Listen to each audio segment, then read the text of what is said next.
I'd like to introduce tonight's speakers so we can learn about women scientists who have changed the world.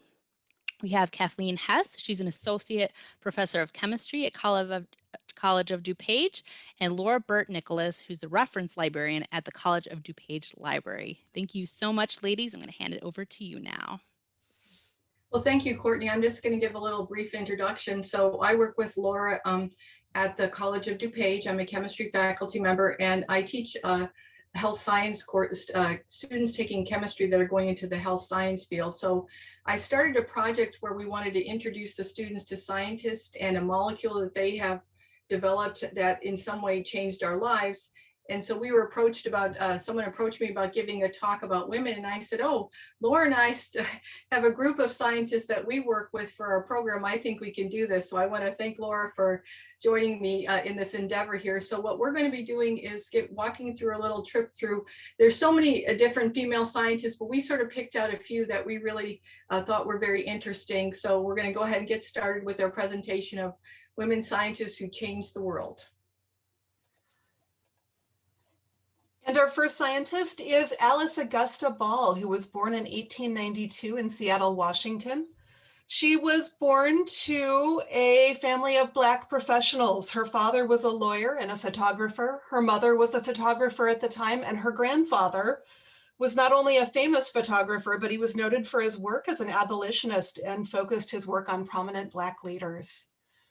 And over here on the right of the screen, you can see this is an image of Alice at her graduation with her master's degree.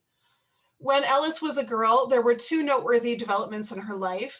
The first was that her family moved to Hawaii when she was 10. And because of her grandfather's health, they were hoping that he would do better there. And secondly, as she grew up, she became interested in the chemicals that were used to develop photographs, which is a natural move for her to make given her family's interests. After 2 years in Hawaii, the family moved back to Washington, and Alice Ball was a great student. She got 2 Bachelor of Science degrees from the University of Washington, one in pharmaceutical chemistry and one in pharmacology. And as an undergraduate, she actually even published an article in the Journal of the American Chemical Society with her instructor. So she was a really strong student. And when she graduated, she actually decided to apply for her master's degree and got full scholarships at Berkeley and at the University of Hawaii, and chose to go to Hawaii perhaps because of her childhood experience. And I'm afraid the picture on the last slide is the only picture of Alice Ball that I was able to find. So here on the right side of the screen, this is an aerial view of the University of Hawaii in about 1920, so about 5 years after Alice was there as a student. Once again, she continued her pattern of notable firsts. When she was a graduate student in the University of Hawaii, Jeanette Brown notes that she was the first one, and also the first woman and the first African-American to graduate from that university with a master's degree in 1915. Once she graduated, she stayed at the university to teach. And at that time, she was recruited by a local doctor, Harry T. Holman, who asked her to study chalmugra oil, which was used at that time to treat Hansen's disease. You may recognize the more common name, which is leprosy. What the doctor noted when he talked to Alice was that the medicine worked when it was applied topically. So it worked when it was applied to skin. It worked slightly better when it was taken orally, but unfortunately the bitterness of the medicine made it really hard for patients to tolerate. It could be injected, but it was incredibly painful for the patients when it was.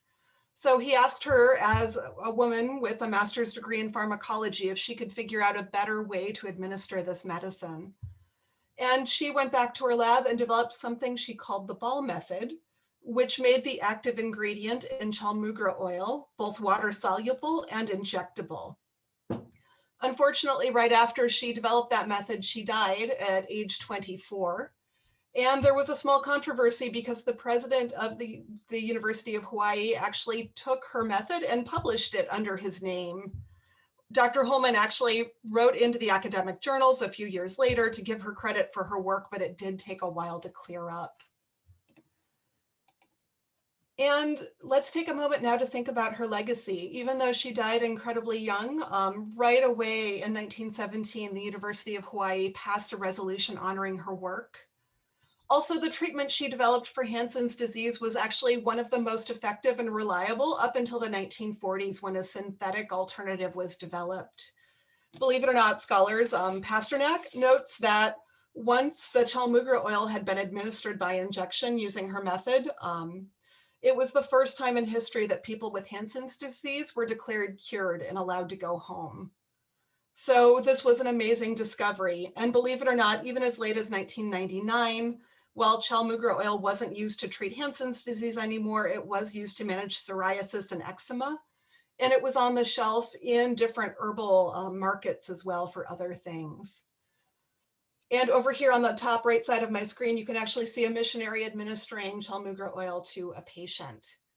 In 2000, there was a little bit of a revival of interest in her work. And at that time, the University of Hawaii put a plaque by the chalmugra tree on campus, which you can see in the bottom right-hand corner of my screen.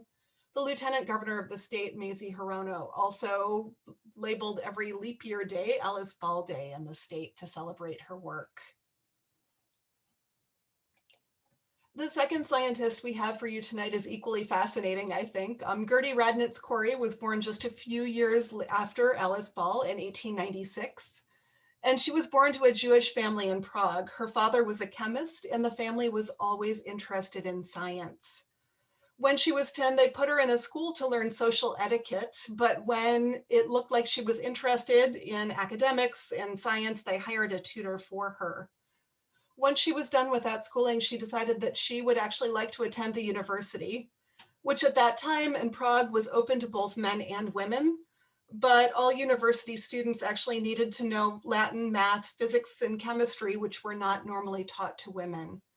So Gertie Corey actually hired a tutor and studied for a year and passed the university entrance exam, which she later told reporters, according to the Nobel Prize website, was the hardest examination she was ever called upon to take.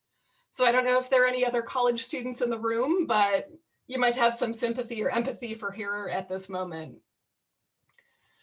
You can see on the right, this is a picture of Gertie and her husband Carl in a lab together. She met Carl as a university student in her anatomy class, and they were married right after college.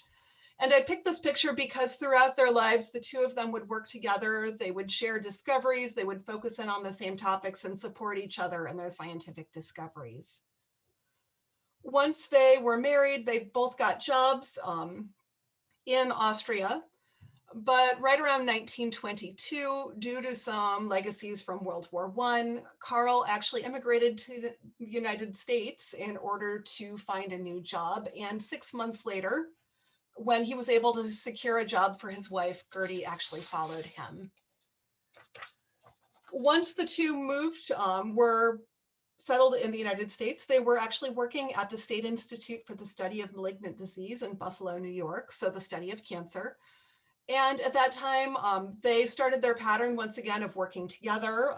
They were fascinated by questions about metabolism in the body and enzymes and the way that the body processed energy. And even though Gertie was actually warned away from working with her husband, she was told she could lose her job. Science was such a passion for her that she ignored that and continued to go into the lab and to work with her husband on his projects, or on their projects, excuse me. In 1929, the two of them made an amazing discovery called the Quarry Cycle, which is basically an argument about or explains how the body metabolizes glucose and also how the body produces and stores energy for future use. And this was an amazing discovery. Right around this time as well, Carl Corey started looking for new jobs, partially because he was interested in metabolism and working at an institute that studied cancer. And when he was on the job market, he was told by a university that wanted to offer him a job that they would only offer him a job if his wife did not join him, and then told her that it was un-American to want to work in the lab with her husband.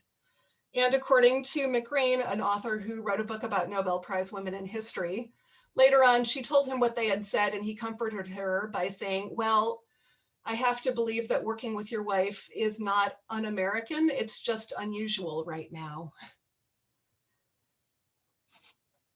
In 1931, both Quarries moved to Washington University School of Medicine in St. Louis. And once again, Carl got a full professorship, whereas Gertie was given a research assistantship. And the two of them, however, continued collaborating together, continued working on science together. In 1936, they actually managed to make a discovery of the Quarry ester, which is basically a step along the process of metabolizing energy. And as you look at the screen, the very bottom right-hand corner has the structure of the Quarry ester that was discovered. And this is something Gertie was actually working on right up until the moment she went to the hospital to have her son. In 1939 as well, the Quarries made another amazing discovery while in St. Louis. They were able to synthesize glucose, which scientists had thought was impossible. And one other thing that makes me think about Gertie that gives me a sense of who she is that she really was a woman who was a perfectionist when it came to her science. One of the articles I read, published by a scientist named Hargitay, pointed out that when she was in charge of her own lab, she actually sent one of her graduate students across town to copy a research article that had just been published. And because there were no copiers, that literally meant hand copying. The graduate student actually not only did that, but translated the article from the original German into English so that she could read it. And as soon as Gertie Quarry knew that, she actually sent the student back to recopy the article in German because she didn't want to lose any of the nuance of the original research article. In 1944, she was promoted to an associate professor, perhaps because there were fewer male scientists at the time in the country because the war was happening. And then 3 years later, her husband, when he became chair of the department, was able to elevate her to full professor. And her work was very much appreciated in her life. She was actually the first American woman to win the Nobel Prize in Science. She won it with her husband for their discovery of the Quarry Cycle. In 1947, the Nobel in Physiology or Medicine. She was actually also the first woman to win the Nobel Prize in Science whose last name was not Curie. So Marie Curie and her daughter had both won the award before that. She was the first woman after them. She was a member of a number of scientific societies and studies, appreciated in her life in this way as well. The lab she founded with her husband would also go on to produce another 6 people that won the Nobel Prize in Science for their work. And you can see here on the right side of the screen, this is an image of Carla and Gertie at the Nobel Prize ceremony, so winning their awards. And you can see that she was very much respected and loved. Well, certainly by her husband. All right, we're going to continue on now with Dorothy Hodgkin, who was born in 1910. And again, she was born in Cairo, Egypt. Her maiden name was Dorothy Crowfoot. So sometimes you will see her as having Crowfoot Hodgkin as her name. And at age 10, she was introduced to the chemistry of crystals. And at the time, it was thought that something practical like a science of chemistry was good for women, not things like Latin and Greek, which was meant for gentlemen to be studying. So she became interested in crystals at an early age. And I do want to say that when you think of the word crystals, we think of a very specific image of something beautiful. And that's important to know that that's what Dorothy was working on, these crystals. So her mother encouraged her interest in chemistry, and she actually got a book for Dorothy at a young age, explaining by the author of William Henry Bragg, who himself is a very famous person for studying the atomic structure. But in that book, he explained how shining X-rays through a crystal will give an arrangement of atoms. So at the time, people didn't really understand what, for now, as again, I'm an organic chemist, we take for granted that when I say the word structure, I have a picture of a 3-dimensional molecule in my mind. But at the time, they didn't have that luxury.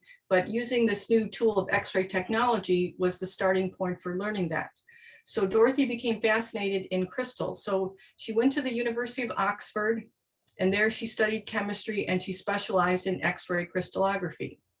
She completed her graduate studies at the University of Cambridge, and then she continued her research and teaching career at Somerville College, which is one of Oxford's colleges for women. And she did teach chemistry when she was at the college.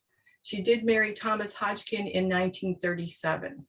And right here, this picture is just one that I liked because it's Dorothy in the laboratory with her microscope. And you can see how she was very much rooted in laboratory science. She loved the lab. Next slide, please. So the one interesting thing about Dorothy is she suffered at an early age. In her early 20s, she began to have rheumatoid arthritis in both her hands and her feet. And in this picture over here, granted, you know, this is at an older age, but her hands started to become, if you look there, her fingers, where she might have trouble holding things. So this started to happen at an early age, and she was also in severe pain. But she began to work in a research laboratory. And again, as a woman, she was basically relegated to the basement space to be working in. And these crystals, again, they were beautiful things, but they needed light in order for her to do her study.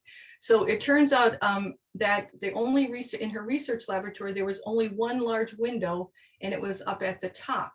So apparently there was this rickety circular staircase that allowed you to access the window by climbing it. So this is one of my favorite quotes from the book from the Nobel Prize Women in Science by Sharon McGray. There by the window's light, Hodgkin kept her polarizing microscope. To study one of her precious crystals, she climbed the ladder, clutching the crystal on a thick glass fiber in one arthritic hand and holding onto the ladder with the other. Legend has it that she never lost a crystal. So the idea was that even though her hands weren't working the way they would normally, she never let her stop her from doing her research work. And it's also important to note that at the time when Dorothy started doing this, there were no calculators or no supercomputers. And in order to come up with an X-ray structure of these crystals, there was a lot of math involved. So anytime you analyzed X-ray crystallography, it required an enormous number of mathematical calculations that had to be done at the time by hand. And over here in this drawing, Laura, can you point to the, there you go. That one, the one on the desk with the yellow background. There you go. So in this structure over here, so in 1945, she solved the three-dimensional structure of penicillin using her X-ray methods.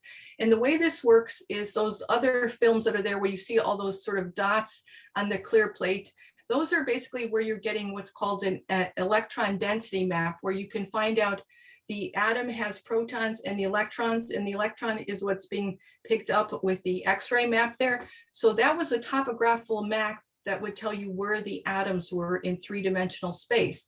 And so in that yellow picture over there, she has the structure that she came up with penicillin look like, which at the time is extremely novel because it is a very interesting ring structure that is in there. But she would do all, so every one of those little dots had to be done with calculations to figure out exactly what atoms were present there.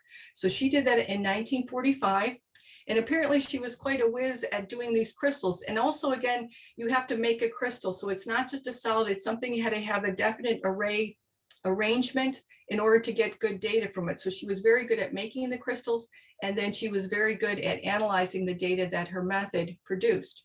So she did that in 1945. And then in 1954, she went on and mapped the three-dimensional structure of vitamin B12. And also I should say that at the time, most people believe that what she was working on, what are called organic molecules, they believe that only inorganic molecules, which are more metal-based, could be given three-dimensional structure with her method, but she proved that these large molecules. So as you see, penicillin is smaller, then she went on to a bigger molecule of vitamin B12. And then finally, by the time 1969, where at that point, they began to have some computers that could help them with some of the massive amount of calculations that were needed to be done to map out these atoms. So in 1969, she and her team solved the three-dimensional structure of insulin, which is a very important hormone in our body that regulates sugar. Okay, and vitamin B12 is also a very interesting vitamin because it has a cobalt metal in the inside of its structure. So Dorothy was excellent at making the crystals, analyzing the data, and then assimilating these molecules to show us what they look like. And again, now as organic chemists, we take this for granted, but at the time, it took a lot of work to decipher what these molecules look like in three-dimensional space. Next slide, please.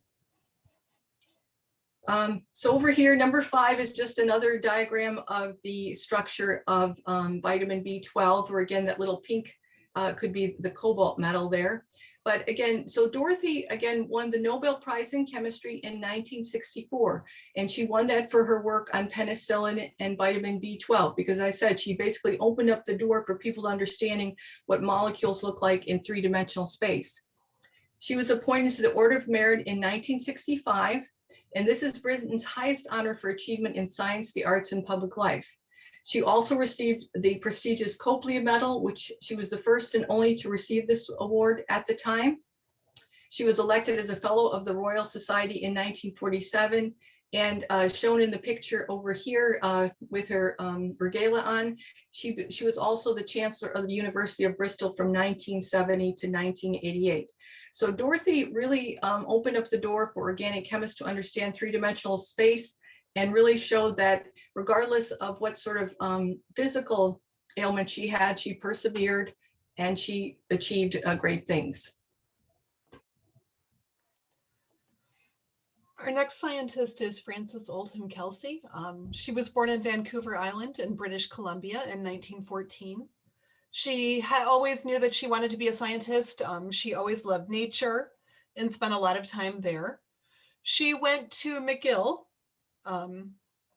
at 15 and got her Master of Science in Pharmacology from McGill as well as a student, and then graduated right in the midst of the Depression. And so rather than try to find a job, she decided to continue her academic studies and applied for a PhD in pharmacology at the University of Chicago. And the program had literally just started.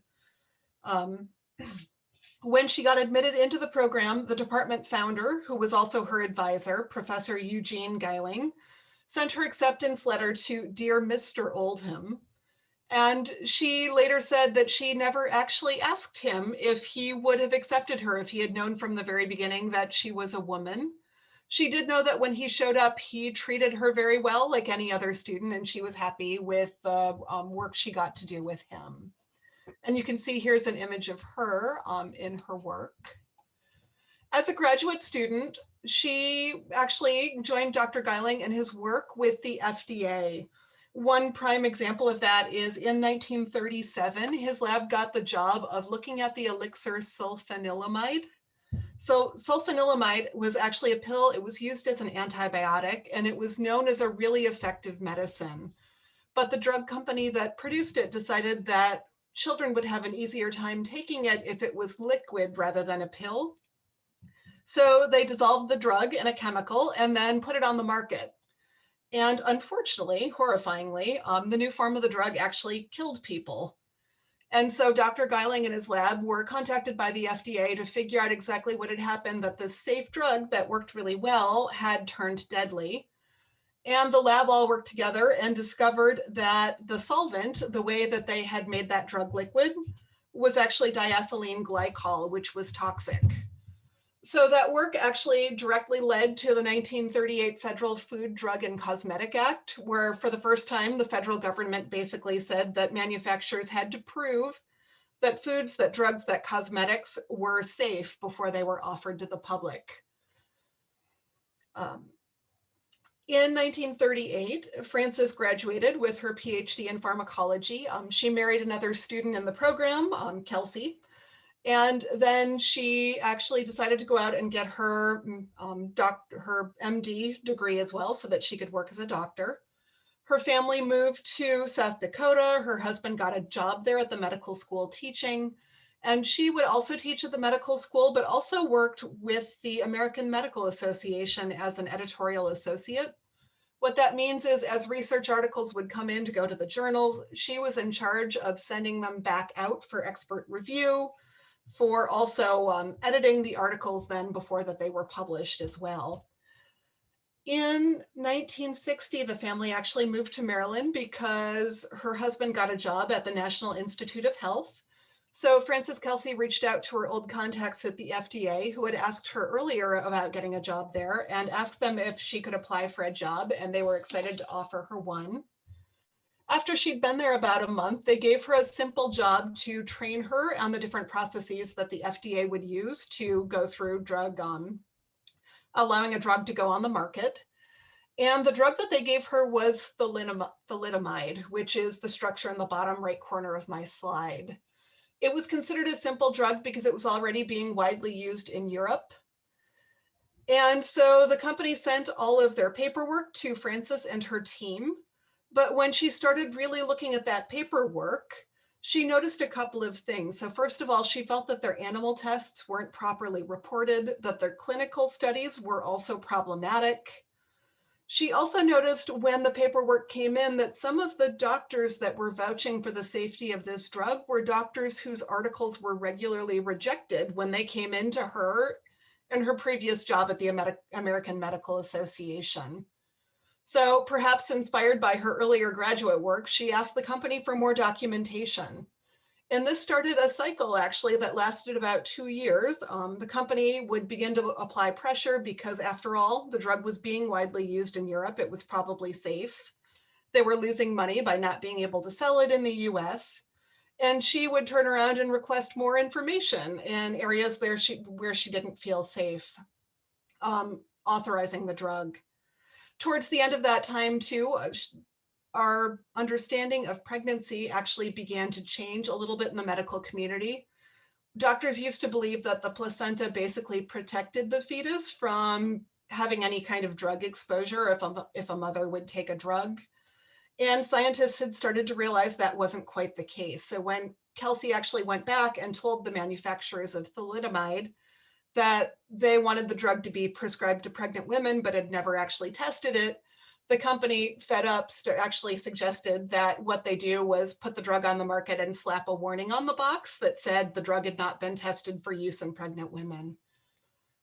However, towards the end of this cycle, as the drug, of course, was being widely used in Europe, doctors in Germany had actually started to notice that there were increasing numbers of babies that were being born with badly deformed arms and legs. And so, as in Europe, they realized that thalidomide was problematic. We learned that too, and we had actually never allowed the drug to officially go on the market before that determination was made. There were some children who were impacted in the US because the drug company had sent samples of the drug out for testing to different doctors in the country, but not at the numbers that were actually seen in Europe. And as a result of this, new laws were passed. Kelsey actually became head of the FDA's new drug division and then later director of the Division of Scientific Investigations. And you can see this little poster up here praising her for her work with this drug. Once again, a lot of the feedback she got for her work was pretty automatic. So let me actually move this screen because I'm not sure if it's blocking for you. But over here on the right, you can see she was the second woman to get the President's Award. So she's standing there with John F. Kennedy getting her award at that time. You can see on the bottom of the screen, the Washington Post article, Heroine of the FDA Keeps Bad Drug Off the Market. And then the picture up top is actually from October 2000 when Dr. Kelsey was inducted into the National Women's Hall of Fame. And she loved her job so much that actually she continued working at the FDA and didn't retire until she was 90 years old. And they loved her enough that when they decided to create an award, the Dr. Frances O. Kelsey Award for Excellence and Courage in Protecting Public Health, she was the first person to actually receive that.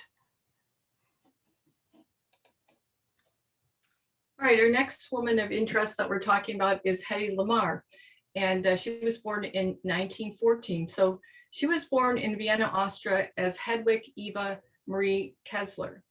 And again, most of us know if we hear that name, we think of the actress. And over here, I have a beautiful picture of her that is one of her famous pictures where she had a beautiful face. And we often saw it on different types of things at the time. But she began studying acting at age 16. And her film career advanced to notoriety with her appearance in 1932 with a Czech film called Ecstasy. Apparently, she had a brief scene of nudity, so that's where things caught on in a certain way. But later on, she moved to Hollywood in 1932 and signed a contract with Metro-Goldwyn-Mayer, and that's when she changed her name to Hedy Lamarr. So some notable films in the 1930s and 40s that she did were Lady of the Tropics, Boomtown, Samson and Delilah. And over here, the other thing is I have this picture of Snow White that we're familiar with from Walt Disney, but apparently Walt Disney, this cartoon character Snow White is taken after an image of Hedy, and also someone like the Catwoman, that these cartoon characters were basically made after the way she looked to look similar to the actress.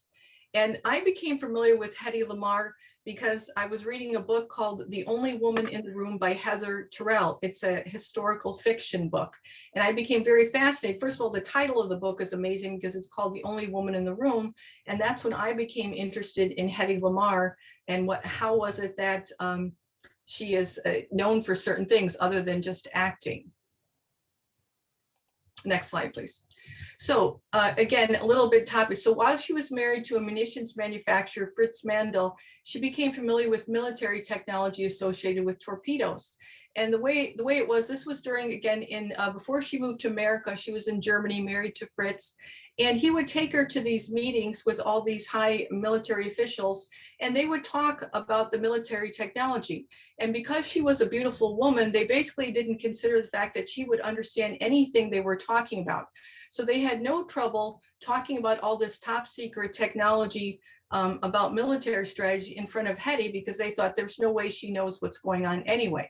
But the idea was she did understand, because she had a very bright mind. She was very analytical thinking, and she actually understood quite a bit was going on. At the same time, during World War II, it was often the case that civilian ships would get sunk by the German U-boats.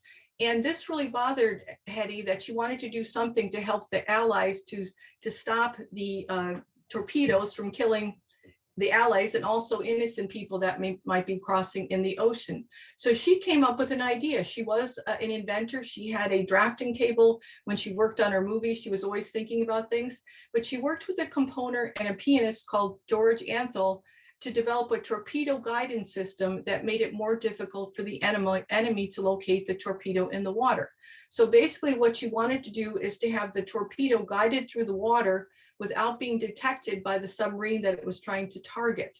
And since George worked with the piano, they basically came up with some way of, it's called frequency hopping. So what they wanted to do is, the fact is that there would be a receiver and a transmitter that understood the frequency of where the torpedo was going, but the enemy wouldn't be able to find it. And the way they did this by simply just changing the frequency often, right? And they had a mechanical apparatus. This is the first go of it. And over here, you see the patent that they applied for in 1942. And at the top, it's H.K. Markey et al. That was at the time when she was married. She used her married name. And this is the patent that was awarded to both of them for their invention of what was called frequency hopping. Now, at the time when, again, this is according to the book with this historical fiction, but everything I read that was not a fiction seems to follow the same story, that even when they went to the Navy and tried to explain their patent and understand their technology, they weren't taken seriously, partially because one person was a musician, and the other reason, of course, was that the woman was too beautiful. She couldn't possibly understand what was happening with this type of sophisticated system. So they didn't implement the system at the time. Next slide, please. Okay, yeah. Next slide, please.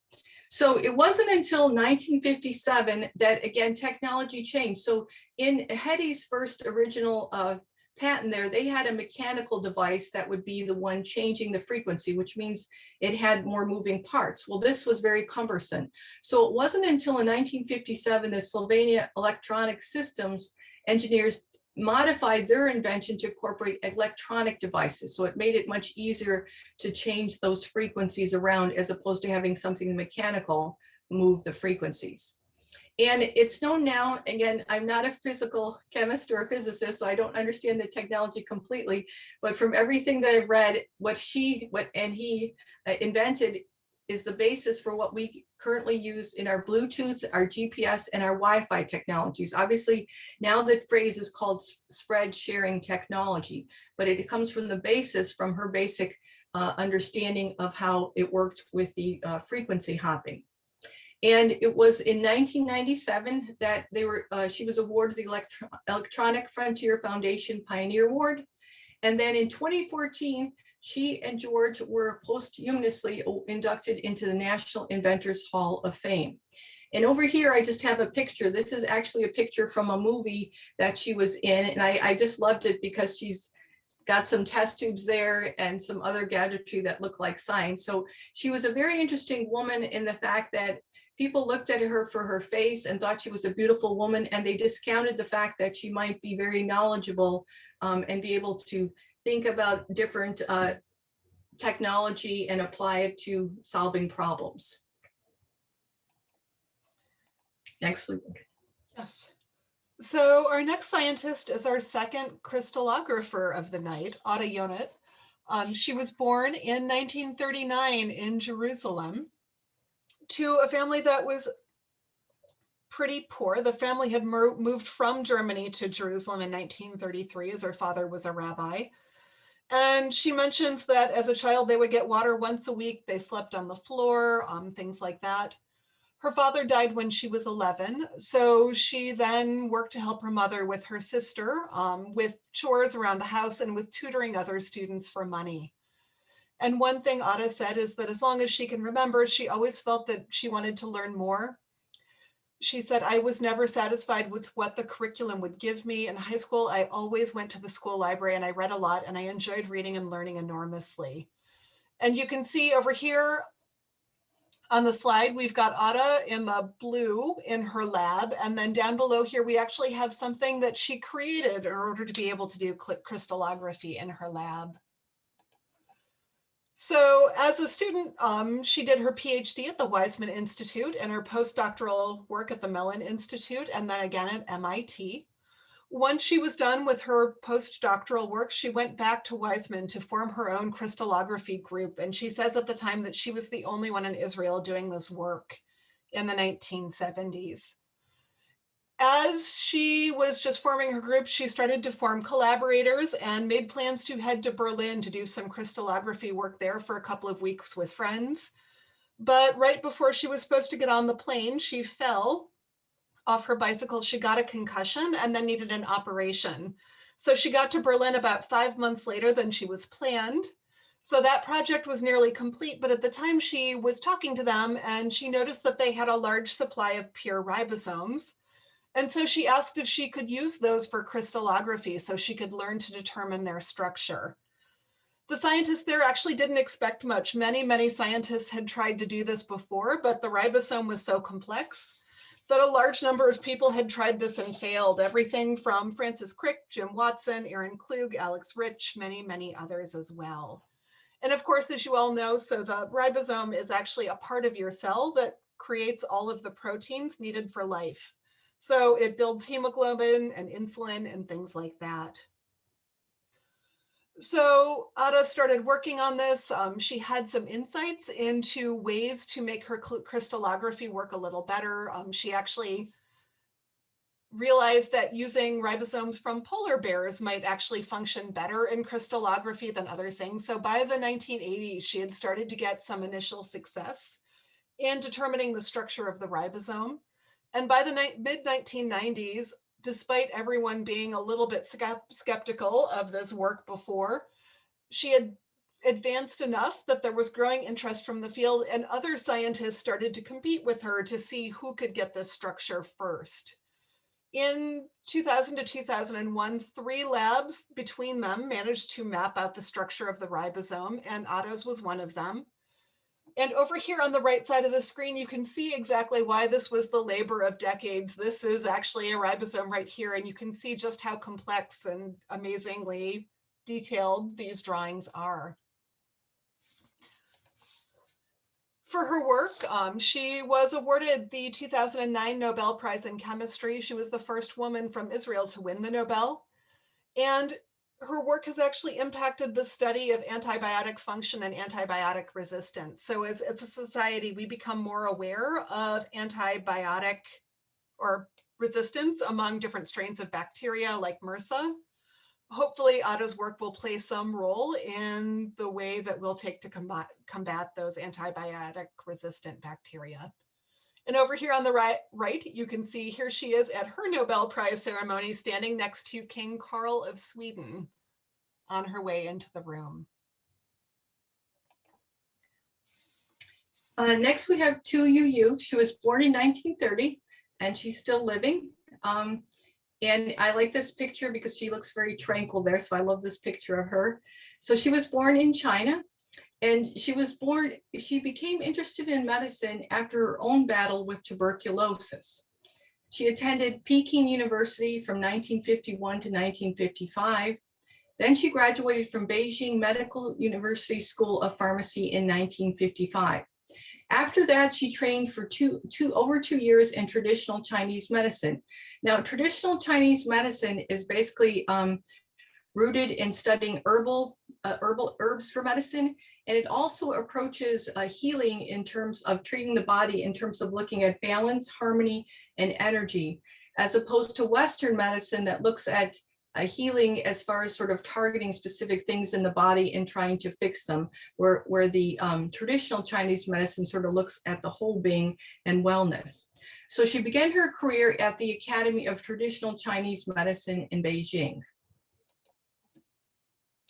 So during the Vietnam War, many lives were lost to malaria. And so at her position, Tu was put on as a leader of a project to find treatments for malaria. And because her background was in traditional Chinese medicine, she began researching plants that had activity against malaria. So over here, what we see is the mosquito, because again, the mosquito is the carrier for the malaria.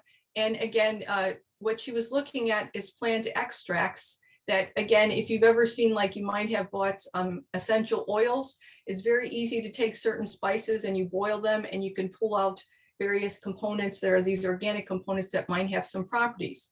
So when she started doing her extraction, she just did that. She would sort of boil the compounds to try to get out, and she realized that that wasn't the best way to do it. So she came up with another technology where she did things at lower temperature. So when she pulled this out, not boiling, but doing lower temperatures to extract out the compounds. So in 1971, her team found an extract from the sweet wormwood plant Artemisia annua that successfully stopped the parasite. And over there, there's a little picture of the Artemisia plant over there. 1 year later, her team isolated the active component of the wormwood extract, and they named it artemisinin. So what happens first is you might get an oil, just like an essential oil, you might pull out several things, and there may be a major component in there, but she wanted to obviously pull out the major component, the one and only thing that was important, so that you could administer that directly. And over there on the bottom is also the drawing of the chemical structure. Again, we have this chemical structure to know what this molecule looks like. And it also was later on proven in clinical studies in malaria patients. It confirmed the viability of the extract for reducing the parasitic amount in the blood. So she did find something that could stop the parasite. And I want to emphasize here the fact that we're saying that she was the head of the group and her team was involved in extracting this compound. Next slide, please. So in 2015, she shared the Nobel Prize in Physiology or Medicine with William C. Campbell and Satoshi Omura. She was the first mainland Chinese scientist to win the Nobel Prize in the history of science in China. And this is quite fascinating because I didn't even realize this, but according to the authors of the paper, the authors Lulu, they stated that we have to think about the fact that in China, the group, so she was put in charge of the group to study the compound. So really, China would recognize more the group. They don't recognize individuals. In this country, we're very used to the fact that individual scientists get recognized for their own, is despite the fact that they also work in a group.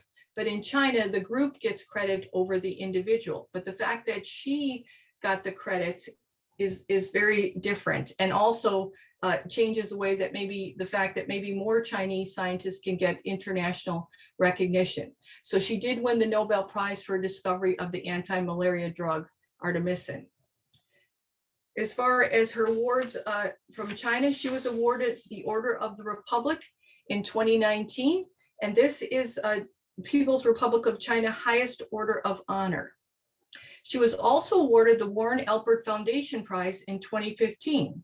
This award is given annually to scientists whose scientific achievement have led to the prevention, cure, or treatment of human disease or disorders. And certainly that what she did when she came up with this anti-malaria drug. She was also awarded the highest science and technology award in China in 2019. This is what they call the China's Nobel Prize. So for being an individual woman, she was highly recognized, which again is unusual for someone something to happen for someone in China doing research. And over here, I have a picture of Youyou getting her Nobel Prize award. Our last sense, unfortunately, we only have one more scientist to talk about here. The last one we're going to talk about is Patricia Bath, who was born in 1942. She was born in the Harlem neighborhood of New York. And as a young girl, her mother bought her a chemistry set. So I was really excited that two of the women I have both started out doing chemistry at a young age. So at age 16, she was one of a select students to attend a National Science Foundation cancer research workshop. And it turned out that her work was later, from this workshop, the work that she did was actually later on published as part of a research paper by one of the professors that she worked with at the time. And over here on the right, this is a picture of Patricia when she was 17 years old in high school. And here she is with a microscope doing some science. So she earned her bachelor's degree from Hunter College in 1964. And then she graduated with honors with a medical degree from Howard University in 1968. So what is Patricia Bath? She is an ophthalmologist. So she became the first Black American to complete a residency in ophthalmology at Columbia University. And the interesting thing is when she was working at Columbia University, yet she was living in Harlem, she began to notice the disparity between the Black population of Harlem and the white population by Columbia in terms of their health of their eye. And she started to notice the fact that there was discrepancy when you didn't have care for your eyes, blindness was more likely to happen. So early on, while she was doing her residence, she started to notice the disparity and she wanted to do something about it. She was also the first female faculty member in the Department of Ophthalmology at UCLA's Jules Stein Institute. And at the time, they had offered her, when she started working, again, another basement location to work at for her office down by the animals. And she quietly said, "This isn't going to do for my work." And they did give her a better office space after she just simply said, "No, I'm not going to work down there." She's also the co-founder of the American Institute for the Prevention of Blindness. And again, this goes into her social work where she wanted to do something about preventing blindness and giving proper care to underserved groups. She also created the ophthalmology residency training program at UCLA Drew University. Next slide, please. So Patricia Bath, though, besides being a physician, she was also an inventor. So she invented the laser photoablative cataract probe, abbreviated laser phaco. So again, this is something that we also take for granted nowadays, how easy it is or how commonplace it is to get laser cataract surgery. But she was the first Black American woman to receive a patent for this medical device in 1988. And over here in the figure, you see how she, again, you see the laser, the irrigator, and the aspirator. She was showing how this cataract device removal was going to work. So this device removes the cataract in a painless and quick process. Besides the first patent, she also holds 4 other US patents for inventions related to the cataract removal. And during the time when she was doing research on this laser, she also went to Europe and did studies over there. So she had international experience as well before she came back to the US and started working on patenting this device. So, and most importantly, again, for her social work, she began the discipline of community ophthalmology. Again, with her concern for the fact that there was this disparity in healthcare for the eyes, in this type of community ophthalmology, what you look at is providing primary care to underserved populations to test and screen for various eye conditions. So the point is that having early eye care is important. And especially for children, you can think about the fact that at a young age, if they're having trouble seeing things in school, they can't read, they can't see the board, then their grades are going to go down with it. So having the ability to give children eye exams at an early age so that if they need eyeglasses, they're fitted and they can be more successful in school. So she was instrumental in getting the recognition of the fact that, yes, it does matter that having eye care early on will lead to success in school and better health care all around. So I think, so that is Patricia. Again, she was both a physician and an inventor and a person working for social justice as well. So we've spent most of our presentation, obviously, looking backwards at women who did do amazing things in the 20th and early 21st century. Whoops, let me go back. But we did want to remind you as well that there are so many women who are scientists who are doing amazing things right now. And we have just a tiny sampling of those people here on the screen in front of you.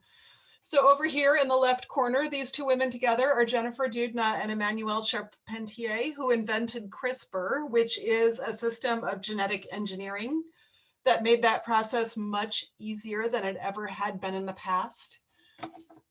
Over here in the upper right corner is Marcia Barbarossa, who is a Brazilian scientist who has developed a series of models of water that helps us to understand how earthquakes occur, how cleaner energy is generated, and how diseases can be treated. Down here in the bottom right-hand corner, this is Katherine Jensen, who is head of vaccine research and development at Pfizer. One of her jobs was supervising the work that went into the COVID vaccine. Over here in the bottom left corner is Sejanet Kalamu, who actually has spent her work trying to figure out how to get smallholder farmers to be able to grow more food at one time so that they can eat more and also make more money. And finally, here in the center of the screen is Kiara Negrin, who is a Stanford student from South Africa. And she won a Google Prize in 2016 for an invention to keep crops hydrated during dry spells. So we looked at amazing things that have happened, but amazing things as well are in our future with all of the work of these women and so many others as we continue on. And that is the end of our presentation. Thank you. Thank you. Thank you so much, Laura and Kathleen. It was wonderful learning about all these remarkable women and how they changed the field of science. So if anyone has any questions about any of those female scientists, you can use the Q&A button below, or you can use the chat. I will be monitoring that. We did have a question early on. How did Alice Ball die? You know, that's actually a little bit of a controversy. Her death certificate at one point said tuberculosis, but there's also a rumor that she was doing something in her lab and there was a chlorine gas incident that may have impacted her in such a way that a few weeks later she passed on. So historians don't quite know, I think, and don't agree. But that's a good question. It's a mystery. Mm-hmm. Were there any other questions? Very, very quiet audience tonight. We gave them a lot to digest, I think. It was so interesting that's, you know, a couple of them were kind of banished to the basement to do their research, but. Well, I mean, we think at the time, I mean, I think they felt fortunate just to have space, because at the time it was, you know, there is plenty of stories of women not being allowed through the front door, having to go around the corner, things like that. So, and especially like in Gertie's case, we've read a lot where when the husband is supportive, it was more likely that the woman would be involved in the projects and things like that. Yeah, I do think it's a really powerful testament to just how much some of these women loved their work, that they could persevere despite all of the different odds and different pulls. Yeah. Absolutely. There's a question. What was the name of the book that you read? I don't know if you mentioned a title or. About the one about Hedy Lamarr. It just says the name of the book. Okay, so I didn't know you had a whole list of citations there. Yeah, so the book I read about Hedy was called, it is historical fiction. It was called the The Only Woman in the Room by Heather Terrell, Terrell. And from what after I read at the actual sources we were looking at, the book was a little bit more embellished, but they really kind of hit on a lot of these same important issues of her life, but how she was really not taken seriously because she was beautiful, that they really didn't think she understood anything they were talking about. So they had no problems talking about very top secret information. And there was a question, did you consider female astronomers, or if you know? Oh, we did not for this presentation, but wow, that would have been a really great topic. right. Yeah. Maybe next year for Women's History Month. we had so many people, we had to pare it down because we're like, oh, what about this one? What about that one? Because yeah, I do think, even I thought like Patricia Bath, I thought was fascinating. You know, I mean, I feel like there's things we take for granted and we don't realize that the work that people did to bring these things that we just don't, you know, that there's not enough recognition of the women that really, you know, have been pioneering these types of things. So, and the fact that Patricia recognized this correlation and wanted to do something about eye health care for the upper, you know, in her neighborhood is, again.